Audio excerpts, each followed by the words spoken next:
ನಮಸ್ಕಾರ. DV news Karnataka. ನಾನು ಶಂಕರ್ ತೊಂಟಾಪುರ.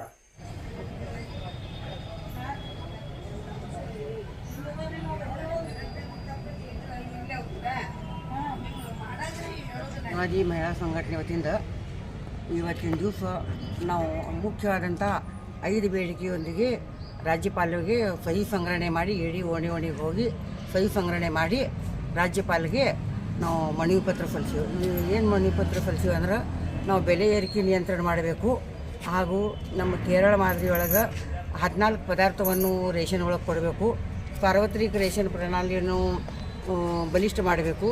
ಆಮೇಲೆ ಸೀಮೆ ಎಣ್ಣೆದು ಏನಾದರೂ ಮೊದಲ ಕನಿಷ್ಠ 12 ಇದು ಗ್ಯಾಸನ್ನು ಕೊಡಬೇಕು, ಅದರೊಳಗೂ ಸಬ್ಸಿಡಿ ಕೊಡಬೇಕು. ಬರೀ ಗ್ಯಾಸ್ ಕೊಟ್ಟಾರ, ಆದರೆ ಮೊದಲಿನ ಸರ್ಕಾರ 450 ರೂಪಾಯಿ ತೊಗೊಂಡು 150 ರೂಪಾಯಿ ಸಬ್ಸಿಡಿ ಹಾಕ್ತಿದ್ರು. ಆದರೆ ಇವತ್ತಿನ ದಿವಸ 830 850 ರೂಪಾಯಿ ತೊಗೊಂಡು ಸಬ್ಸಿಡಿ ಬರೀ 17 ಪೈಸೆ ಹಾಕ್ತಾರೆ.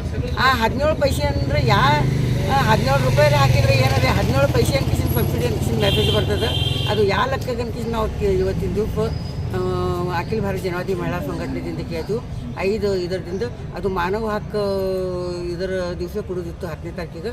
ಆದರೆ ನಾವು ಇವತ್ತಿನ ದಿವಸ 12ನೇ ತಾರೀಕಿಗೆ ಅನ್ಕಿಸಿನ ಇಟ್ಕೊಂಡು ಅದೇ ರೀತಿಯಿಂದ ಒಂದು 500 ಸಹಿ ಸಂಗ್ರಹಣೆ ಮಾಡಿ ರಾಜ್ಯಪಾಲರಿಗೆ ಕಳಿಸ್ತೀವಿ. ಸುರೇಖಾ ರಾಜ್ಪೂತ್, ಅಖಿಲ ಭಾರತ ಜನವಾದಿ ಮಹಿಳಾ ಸಂಘಟನೆ ಮುಖಂಡ.